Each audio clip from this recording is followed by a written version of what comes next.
परिसरात सध्या तणावाचं वातावरण आहे आणि पोलिसांचा मोठा बंदोबस्त तैनात करण्यात आलाय। बकरी ईदच्या दिवशी दुर्गाडी किल्ल्यावर हिंदूंना प्रार्थनेची परवानगी नाकारल्याच्या निषेधार्थ आज शिंदे आणि ठाकरेंच्या शिवसेनेकडून आंदोलन केले जात आहे। शिंदे गटानंतर आता ठाकरे गटाचे कार्यकर्ते देखील लाल चौकी परिसरात दाखल झाले असून बॅरिकेड्सवरून दुर्गाडी किल्ल्याकडे जाण्याचा ते प्रयत्न करतायत। दरम्यान काही आंदोलकांना पोलिसांनी ताब्यात घेतलंय। संभाव्य तणाव टाळण्यासाठी पोलिसांकडून किल्ल्याकडे जाणारे रस्ते देखील बंद करण्यात आलेले आहेत।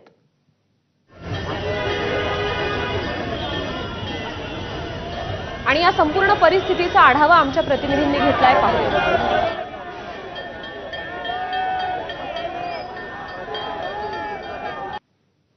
कल्याणमध्ये गेले 38 वर्ष घंटानाद हा सुरू आहे। घंटानाद म्हणजे अर्थातच ईद निमित्त या ठिकाणी शिवसैनिक जे आहेत ते दुर्गाडी किल्ल्यावरती जातात आणि त्या ठिकाणी दुर्गा मातेचं दर्शन घेतात आणि त्या ठिकाणी घंटानाद करतात। त्याच बाजूला ईदगाह आहे आणि ईदगाहच्या ठिकाणी मुस्लिम